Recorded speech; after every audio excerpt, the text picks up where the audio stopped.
Magandang araw sa lahat at maligayang pagdating sa channel na Kahulugan ng Panaginip. Ngayon ay pag-uusapan natin ang isang panaginip na maaaring nakakahiya, nakakatawa o kakaibang simboliko.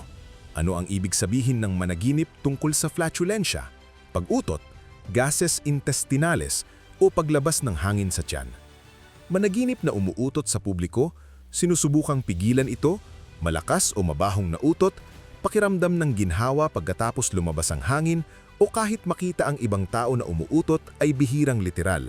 Ito ay mensahe mula sa subconscious tungkol sa paglabas ng naipon na tensyon, pagbitaw sa mga repressed na emosyon, paglabas ng isang bagay na matagal mo nang pinipigil, galit, guilt, lihim, takot sa kahihiyan o pagkawala ng kontrol sa mga social na sitwasyon o pangangailangan na ilabas ang emotional na hangin, toxic energy, na nagdudulot ng panloob na presyon.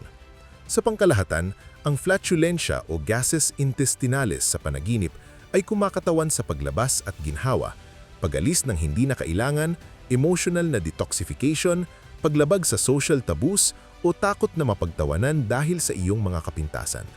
Kung ang panaginip ay nagdudulot ng ginhawa, handa ka ng bitawan ang emotional na pasanin.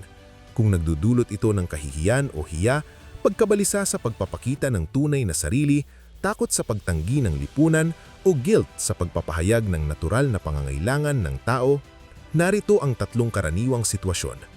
Managinip na malakas o mabaho kang umuutot sa publiko at nakakaramdam ng matinding hiya o panik, sumasalamin ito sa takot sa kahihiyan, pag-aalala tungkol sa pagiging tanggap sa lipunan, pagkabalisa sa pagpapakita ng iyong mga kahinaan o repressed na emosyon sa harap ng iba. Maaari rin itong magpakita ng guilt sa pagpapahayag ng galit, inis o natural na pangangailangan ng tao. Managinip na kailangan mong umutot pero desperadong sinusubukan mong pigilan ito, sumisimbolo sa pagpipigil sa emosyon, pagpipigil sa mga katotohanan, pagpipigil sa galit o discomfort para mapanatili ang itsura. Ang nagbubuong na presyon ay nagpapahiwatig na ang iyong pinipigil ay sobra na at kailangan ng malusog na paglabas. Managinip na malayang umuutot ka at nakakaramdam ng ginhawa o kahit tawanan, karaniwang positibo. Kumakatawan sa emotional na paglabas, pagbitaw sa tensyon, pagtanggap sa iyong pagkatao o matagumpay na pagpapahayag ng isang bagay na matagal mo nang pinipigil.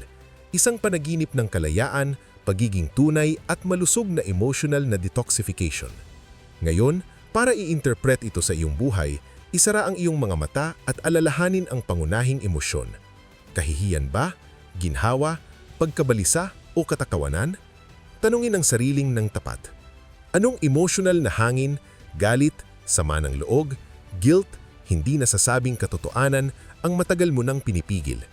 Natatakot ka bang ilabas ito sa harap ng iba dahil sa takot sa pagtatawanan o kahihiyan? May naipong na presyon ba sa iyong buhay, stress, repressed feelings na kailangan ng malusog na paglabas? Mahigpit mo bang hinuhusgahan ang sarili para sa natural na pangangailangan ng tao o kapintasan? Anong mangyayari kung papayagan mo ang sarili na ilabas ang naipon sa loob mo, emotional at mental? Ang susi ay kung paano mo nararamdaman ang flatulensya, nakakahiya o embarrassing, social anxiety o repressed emotions, nagbibigay ng ginhawa, healthy emotional release at acceptance. At ito na, isang kumpletong pagsasaliksik tungkol sa panaginip ng flatulensya o gases intestinales. Nagkaroon ka na ba ng ganitong panaginip? Ano ang naramdaman mo? Ikwento mo sa comment. Gusto kong basahin ang mga kwento nyo. Like, subscribe at i-on ang bell. Salamat sa pagiging nandito. Kita-kits sa susunod.